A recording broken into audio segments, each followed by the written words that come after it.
Question number 11 कल हम लोग डाले बनाना ब्रैकेट -3/8 इस सबको हल करेंगे। तो देखो हल क्या करेंगे, कैसे करेंगे, 5/7 लिख दो, ठीक है, गुने ब्रैकेट हटा देंगे तो माइनस से रहेगा -3/8, ऊपर वाले को गुना कर दो तो कितना हो जाएगा, 5 दिया 15, माइनस है तो माइनस लगा देंगे, और 7 56, ये हो जाएगा पहला का आंसर। अब आजा दूसरा वाला, ये वाला, ये क्या है, 3/-5 गुने -5/3, जब इसको गुना करेंगे 5 दिया 15, तो माइनस की प्लस माइनस, तो -15। अब नीचे वाला नीचे से गुना होगा, 5 दिया प्लस की माइनस माइनस, तो -15। जब ये कट जाएगा तो 1 हो जाएगा, ठीक है। अब आजा ये -1 छुपा रहता है ना, गुने -7/8, जब इसको गुना करेंगे 1 को -7 से गुना करेंगे, जब माइनस माइनस जब गुना होता है तो प्लस हो जाता है, तो +7, और 8 को गुना करेंगे प्लस में तो 8 होगा। इस तरह से ये आंसर हो जाएगा, है ना। अब आ जाइए यहाँ पे क्या है, 4 भागा 2 -2/3, भागा को हमको क्या करना है, गुना में कन्वर्ट करेंगे, तो 4 को रहने देंगे, जब गुना में कन्वर्ट करेंगे तो -2 नीचे हो जाएगा और 3 ऊपर हो जाएगा, है ना, यहाँ 1 छुपा रहता है। अब हम करेंगे तो 4 दिया 12, आगे हो जाएगा 2, 2 -1, अब इसको जब काट देंगे तो माइनस, इस तरह से ये पूरा कंप्लीट हो जाएगा, ठीक है। तो तुम लोग कंफ्यूज मत होना, अगर नीचे माइनस होता है तो देखो 12/-2 है, तो हम लोग क्या करते हैं, दोनों तरफ जो है गुना होता है -1, और यहाँ भी गुना होगा -1 से, तो क्या हो जाएगा, -12/- ये प्लस हो जाएगा। तो इस तरह से 6 हो गया, -6 हुआ, ऊपर आके माइनस करा आया ना, तो वही चीज हम यहाँ डायरेक्ट लिखते थे, लेकिन ये समझ लो इस तरह से हम लोग को करके बैलेंस करके इस तरह से ऊपर माइनस को किया जाता है, ठीक है। क्या बोल रहा है क्वेश्चन, दो परिमेय संख्याओं का योगफल मतलब जोड़ने के बाद योगफल -3 है, यदि इनमें से एक परिमेय संख्या -11/6 हो तो दूसरी परिमेय संख्या क्या है। सबसे पहले यहाँ मानते हैं पहला संख्या, पहला परिमेय संख्या लिख सकते हैं,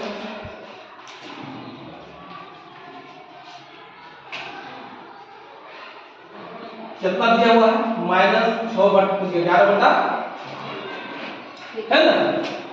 अब बोलता है दूसरा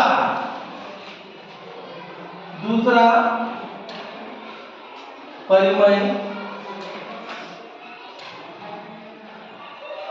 संख्या नहीं है, हम लोग उसको x मानते, जो नहीं है उसको क्या करते हैं, x मानते हैं। अब प्रश्न से, अब आ जाओ यहाँ लिख देते हैं प्रश्न, बोलता है पहला संख्या और दूसरा संख्या को जोड़ने में कितना प्राप्त होता है, -3, तो पहला मेरा कितना है, -11/6 प्लस दूसरी संख्या कितना है, x बराबर कितना प्राप्त होता है ना। अब क्या करना है, x को इधर ही रहने दो और -3, और इसको उधर ले जाओ तो +11/6 होगा ना, होगा कि नहीं होगा। अब यहाँ मेरा क्या है, 1 छुपा रहता है। अब मेरा यहाँ क्या बन गया, भिन्न का जोड़। अब यहाँ हम x बराबर निकालेंगे तो इसका लेंगे तो कितना होगा, 6 होगा, और 6 तो यहाँ 6 गुने 3 -3, है ना, प्लस 6 कम 6 और 11 कम 11, यानी 11/1 इस तरह से लिखाएगा ना। अब जब इसको करेंगे तो क्या होगा, x बराबर -18 से 18, और ये जब गुना रद्दी हो जाएगा, गुना हो जाएगा तो यहाँ क्या होगा, +11/6। अब 18 में से 11 घटा दो, 18 में से 8 में से 1 जाएगा, 8 में से 1 जाएगा तो बचा -7/6। ये हुआ मेरा दूसरी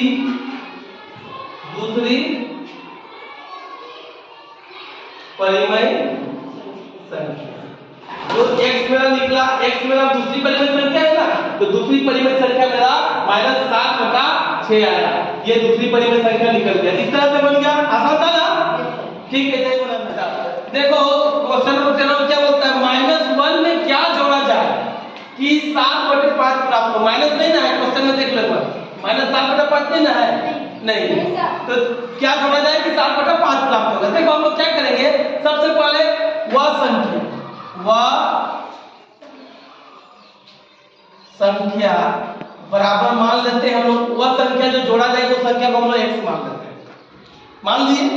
अब बोलता है -1 में हमने x जोड़ दिया। यहां प्रश्न से लिख दो, प्रश्न, ठीक है। -1 को लिख दिया, वह संख्या मान लिया मैंने, x मान लिया। मानने के बाद प्राप्त मेरा कितना हो रहा है, 7/5 ये लिख दिया।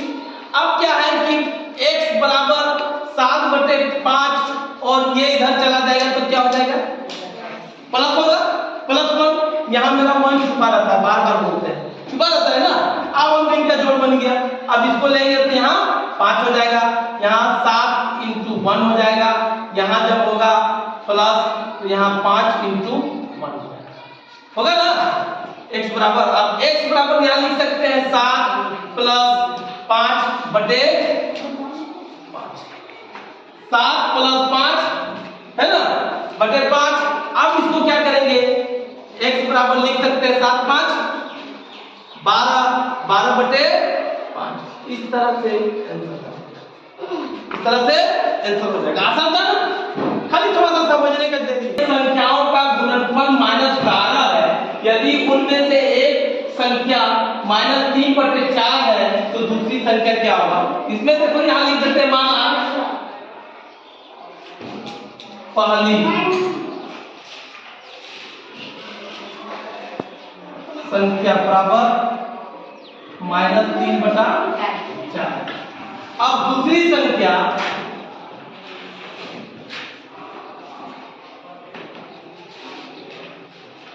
बराबर हम मान लिए x, दूसरी संख्या बराबर x मान लिए।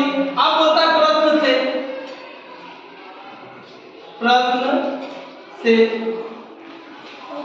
पहली संख्या, देखो दो परिमेय संख्याओं का गुणनफल 12 है। यदि पहली संख्या ये है तो दूसरी संख्या क्या होगा, तो पहली संख्या -3/4 गुने x गुणनफल है बराबर -12। अब क्या है, यहां कर सकते हैं हम लोग, ये हो गया तो यहां लिखो x बराबर -12, ये इधर जाएगा तो ये हो जाएगा भागा में। क्या हो जाएगा, भागा में हो जाएगा -3/4। जब बराबर के उधर लेंगे तो भागा हो गया। अब इसको फिर चेंज करेंगे तो x बराबर लिख सकते हैं -12। अब जब इसको गुना में कन्वर्ट करेंगे तो ये ऊपर चला जाएगा और -3 नीचे आ जाएगा ना। अब हम लोग बज गुना कर सकते हैं, बज गुना करेंगे तो क्या हो जाएगा, इसको गुना कर दो, 12 चौका 48 माइनस, क्योंकि माइनस है और ये भी -1 और ये 1 से गुना हो जाएगा तो कितना है -3। ये माइनस कर जाएगा, 3 एकम 3 और 3 छक 18, यानी पूरी 16 से कट जा रहा है, यानी x बराबर 16। यानी हम बोल सकते हैं, यहाँ पे लिख सकते हैं दूसरी संख्या बराबर 16। दूसरी संख्या बराबर 16, ठीक है। 13 से कौन सी संख्या को गुणा करेगी 28 पर। सबसे पहले हम मानते, माना वह संख्या x माना वह संख्या बराबर x, ठीक है। तो अब आ जाओ से। पहला संख्या क्या है? ये संख्या क्या है? -7/13। अब वो जो संख्या हमने माना वो x है, बराबर कितना प्राप्त होता है? बराबर कितना प्राप्त होता है? 28। अब हम क्या करेंगे? x बराबर लिख सकते हैं 28 और इसको ले जाते हैं, अभी बताए थे कि भागा हो जाता है, इसको ले जाते हैं इधर तो क्या हो जाता है? भागा में कन्वर्ट हो जाता है 13। अब जब इसको गुना में कन्वर्ट करेंगे तो क्या हो जाएगा? 13 ऊपर चला जाएगा और -7 नीचे आ जाएगा, -7 नीचे आ जाएगा। अब इसको काट सकते हैं, 7 एकम 7, 7 चौका 28, यानी x बराबर हम लिख सकते हैं 4 गुने 13 है ना, बटा -1। अब यहाँ कर सकते हैं ऐसे 13 चौका 52 बटा -1, ठीक है। अब हम लोगों को बताए हैं कि -1 जब नीचे रहता है उसको हम लोग ऊपर लाने के लिए क्या करते हैं? गुना करते हैं -1 से, है ना। तो यहाँ आ जाएगा -52 बटा, ये प्लस में हो जाएगा -1 प्लस, तो हम लोग इसको लिख सकते हैं x बराबर ओनली -52। यही आंसर, ठीक है।